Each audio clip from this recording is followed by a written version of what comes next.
Our guest for today's Touch Basin's Hole is a writer of historical YA fiction in the English language. But she's quite unique in the fact that her stories are set in Joseon-era Korea. Her debut novel in 2020, called The Silence of Bones, was a critically acclaimed hit, and her latest work, The Red Palace, was included in a list by Forbes as one of the most anticipated books of 2022. To tell us more about her story and her works, I'm delighted to say that author June HUR connects with us via video from Toronto. Ms. HUR, welcome to the show. Hi, thank you so much for having me here. Yes, as I said, your debut novel, The Silence of Bones, was published in 2020. But can you tell us a bit more about your life before then? Because I understand that you have always wanted to become a writer and you had been writing for a while, but you had actually been writing about British historical fiction. Yes. So I so for since I was young, I struggled with um just English class in general, and my dad was so stressed that I was getting really low grades in English, and so he would always buy or borrow books from me, trying to really foster that love of reading. And then finally, one day, I fell in love with Pride and Prejudice by Jane Austen, and that really just kind of helped me really fall in love with writing. And then ever since then, I started writing Pride and Prejudice fan fiction, and then I moved into just reading more British classics, and yeah, and then from there, I grew more fascinated with British history, and so I just was like, okay, I need to do something with my life, so I might as well do something that I love. And so that's when I began writing British historicals. Since um, like I would write it during Yaja period in when I was in high school in Korea, um, because I struggled with Korean, but I saw my friends studying so hard, and I'm like, oh, I need to make use of my time. So I'd write British historicals. And then once I moved back to Canada for university, that's when I began to more seriously pursue trying to get my British historicals published. But over 10 years, I'd rewrite, submit, but nothing was really working. And so I kind of put British history aside. And so that's kind of like my backstory into writing. Right. You were born in Korea, but grew up in Canada and Mhm. then spent high school in Korea again before returning to Canada for Yes. your university days. So at the time, you were writing British historical stories, but then how did you shift to Korean historical stories? Yeah. So after, like, my inbox was basically full of rejections by then. And so I was like, okay, I was just emotionally so stressed out. And I put British historicals aside, and then I was like, okay, I majored in history in university, and I just love history in general. And so I was like, what other historicals would I be interested in writing about? So I looked into different histories, and then finally I was like, okay, I'm Korean. It would be, and then I started getting curious, like, oh, Korean historical dramas are starting to really become a hit in the West. Mm. And I'm like, why aren't there more Korean historical literature in the West? Like, we did have, I did find a few, but it's not as many as compared to other historical fiction. Mm. And so I was just like, okay, let me look into Korean history and see if there's anything that might interest me. And then as I was researching, I fell so in love with Korean history.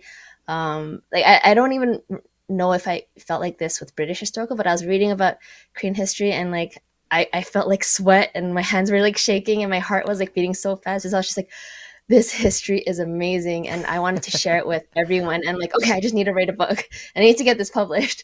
So that's how I ended up shifting to Korean history. Right. So how much about Korean history did you know before then? Was it something that you were always interested in?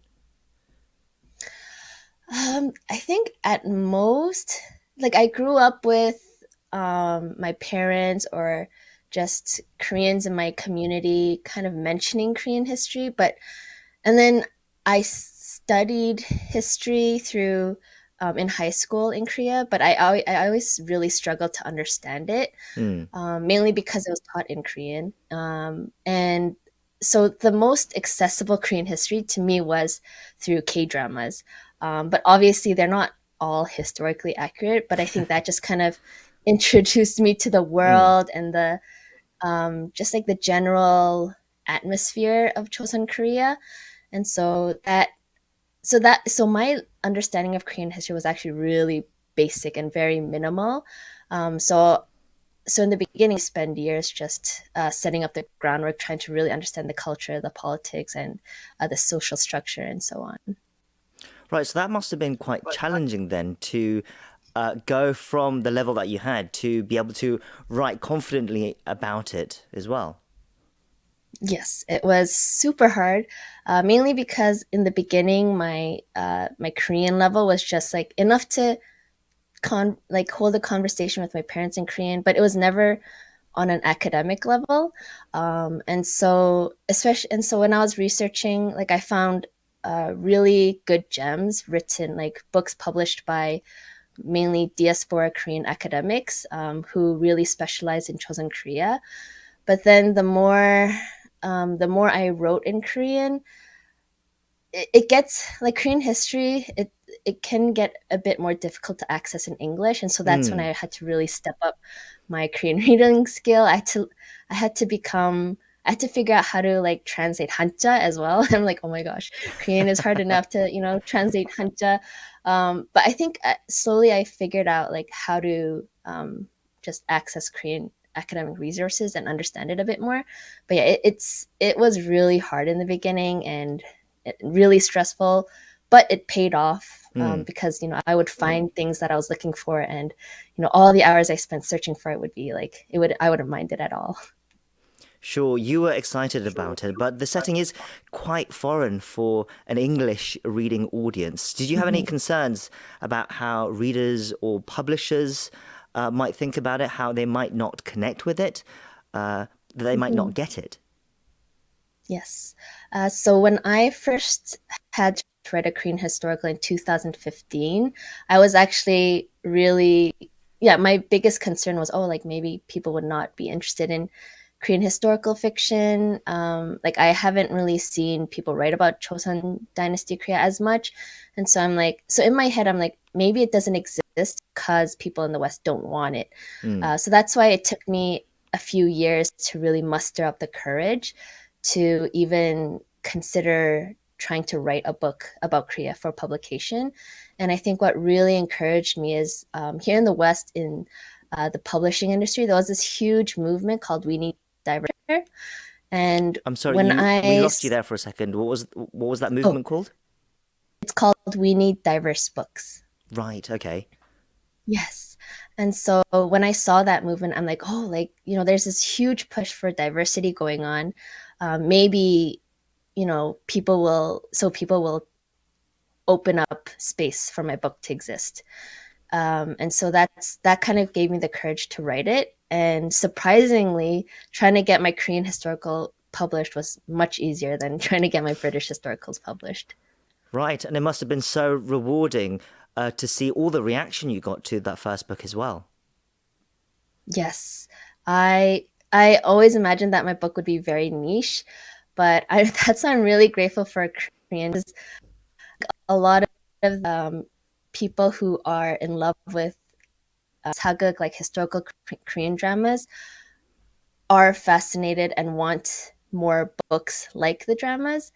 And so I think that just really created a readership for me. And so it's my book has received more support, and that's why I'm able to write more. Because if I did not have that support, my publisher would not want more books from me. Still, readers of the English language might not be fully aware of all the customs and rules associated, particularly with Joseon Dynasty Korea. When writing your books, do you factor that into what you say and how you tell the stories as well? Hmm.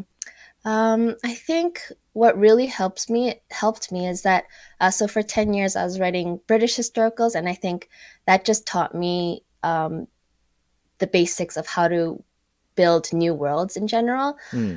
So when I was approaching Korean history, I also approached it as someone who's learning myself.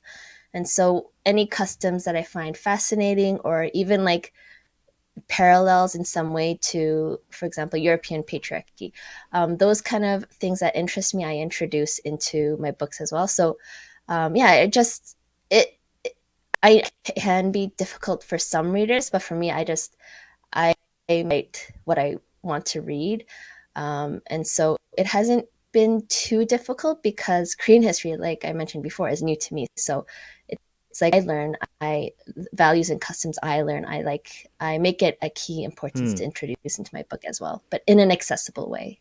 Sure, and in the end, it's about the story rather than Mhm. all the historical details. Uh, what about readers in Korea, though? Have the works are in English, of course, but have you met Korean readers who have enjoyed your works as well? Have they responded perhaps any differently to non-Korean readers? Yeah, I was actually the most afraid of Korean readers. So I'm like, oh my gosh, like I was not, educated in formally educated in like academic Korean history, and so I'm like, oh no, like what if they don't like what I'm writing about? But surprisingly, they've been very, just very encouraging. And I had one Korean reviewer write that, just like, well, like just the fact that there are things about Korea that even she, as a Korean born and raised Hmm. individual reader, didn't even know about, and that's mainly because like I just spent hours just researching, and I didn't know about it myself. So yeah, like it's encouraging to know that feeling validated as even as a diaspora Korean, feeling like Korean readers in Korea are okay with my book. So it's been really encouraging. Would you want your work to be translated and published in Korea as well? Yes, that's like one of my biggest dreams. But so far there has so it's about like if the Korean publishers buy my work, Sure. the Korean right book.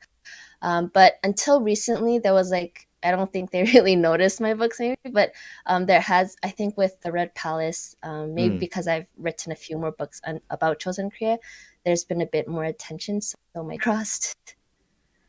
Sure. Can you tell us a bit more about Red Palace? It's your third book, your third in 3 years, which is pretty amazing as well. It made the Forbes list of the most anticipated books of 2022. Can you tell us more about it? The Red Palace is about a palace nurse and a police inspector who team up to look into a series of murders. And then the investigation gets complicated when the prime suspect becomes Prince Hado. Hmm. And I understand this is the first time that you're introducing a romance into your books as well. Yes. So I wrote romance in my British for several years, and then I stopped with the Silence of Bones, my debut, mainly because I was so intrigued by Korean history and mystery, and so there was really no space for romance. But then with the book, I was really struggling to figure out how to write about Prince Hado's story until my editor was like, "Oh, you mentioned you were interested in writing romance one day, and you write." And like in previous books, I had mentioned like Unya, palace nurses, and royal investigators. She's like, "Oh, why don't you pair them together and have them investigate something and fall in love?" And I was like, "Oh!" And that's when the story really clicked for me. And I was like, "Okay, I'm gonna have this romantic pairing. They're gonna be investigating a case, and and this way I get to explore Prince Hado's tragedy without really with while also keeping some distance from him because his Hmm. story can be very dark and troubling in some senses. But Sure. yeah. Okay, we're almost out of time, but can you also tell us a bit more about what you've got planned next? I understand there's a fourth novel coming out in a couple of years' time, and I also think I saw the rights for the Silent Bones has been picked up for TV possibly as well. Yes. So for the TV, like I don't know what's going on with it, Mm. but yeah, like they renewed the rights second time. So also fingers crossed there that something happens. That would be cool. And my fourth book, A Crane Among Wolves, is going to explore the period when King Yeonsangun was king. So yeah, I'm just right now I'm in the drafting process, still researching. So I still have like up until next year to work on it. So I have a lot of time in to the timeline I had for my other books. Sure. Well, it's been a real pleasure to talk with you today. The Red Palace is available now, and we've been talking to its author, June HUR. We really appreciate your time today, and thank you for sharing your story with us. Thank you for all your amazing questions.